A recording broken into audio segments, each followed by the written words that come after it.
Hi.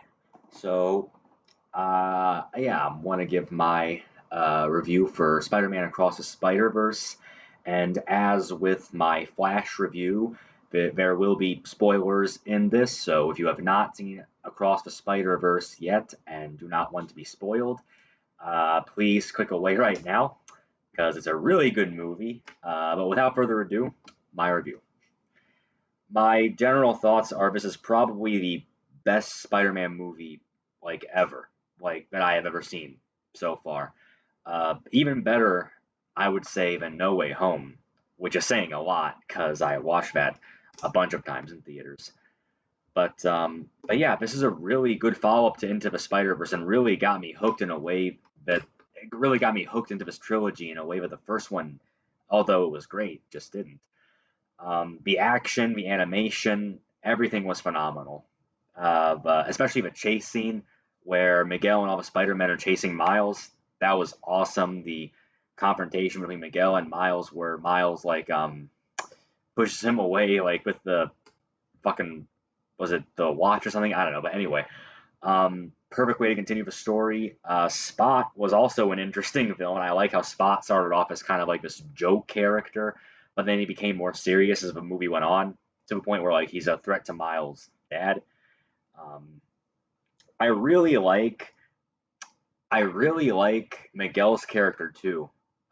In fact, I like the whole dynamic between Miguel and Miles and how their worldviews are kind of like colliding with each other. In fact, the whole conflict between Miguel and Miles, I think I could make a whole video on that if I wanted to. But yeah, there have been videos made about that actually. But yeah, I really like how Miguel was an antagonist to Miles, but not like an outright villain, because you can see where he's coming from with the whole breaking the canon and all that.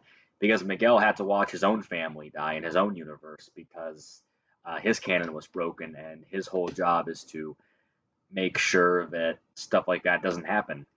So even though he's being, ruthless, even though he's being a dick, you do get the sense that Miguel um, bet his heart's in the right place, even if his actions or even if it's clouding his judgment. On Miles' end of the conflict, I mean, of course, he wants to save his dad's life. I mean, who wouldn't in that scenario? Uh, of course, we're all rooting for him, like we should be rooting for him as he's the hero of the story. But you get the sense of both Miles and Miguel in that scenario are well intentioned, but their emotions are kind of like maybe clouding them from the possible consequences of her actions. Miles is convinced he can save the universe and his dad. Miguel is convinced he can't.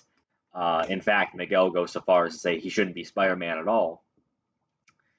And and there's obviously it'll be very interesting to see how that carries over into Beyond the Spider-Verse. That's really it's really interesting to think about. But anyway, but that's not even the best part of the movie for me.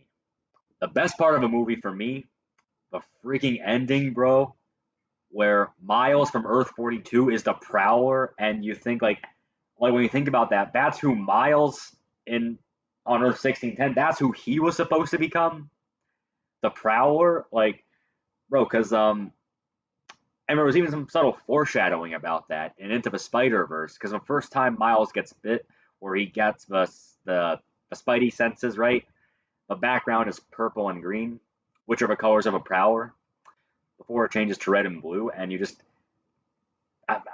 which is already great, but no, but Miles as the Prowler from Earth 42, that reveal, like, that had me like, what the fuck? Like, is that more than anything has gotten me excited for the next movie because that was just a perfect way to end it. Like, you don't know what kind of character Miles in that universe will be. You get the sense he's kind of like going to be an anti-hero, maybe maybe maybe outright a villain in some ways. Who knows?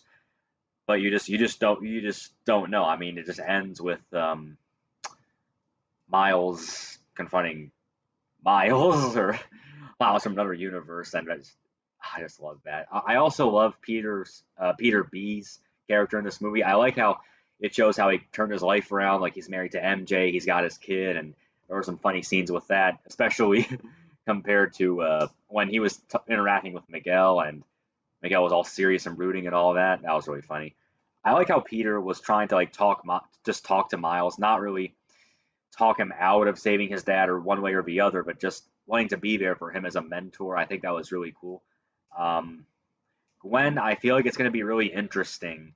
The way they wrote their relationship in this movie, like, because you do see like what who was that Indian Spider man's name? Was it Privet or something like that? Anyway, what he was saying. Oh, by the way, Privitor's character, another highlight of this movie. I loved him. I loved him. Anyway, Gwen and Miles's relationship, it's you can sense like the romantic tension, so to say, but you also sense. I mean, Gwen pretty much betrayed. I mean, she pretty much stabbed Miles in the back with the whole thing with Miguel, right? So that added another layer of tension and conflict in this movie. There was just so much going on, like, and it was kind of overwhelming, but it was kind of overwhelming, but it was also great. Because there's just it's such a big movie, like so much. Oh, I also like how when Spot was doing that thing with looking into other universes, he went to the Lego Spider-Man universe and the freaking Asian shopkeeper in the Venom movies. That was really funny. I liked that. I like how they really took advantage of a whole multiverse aspect to, give us cameos like that. Also, Spectacular Spider-Man, bro. Hearing Josh Keaton as Spectacular Spider-Man again, even if for just one or two lines, I just I loved it. I loved it so much.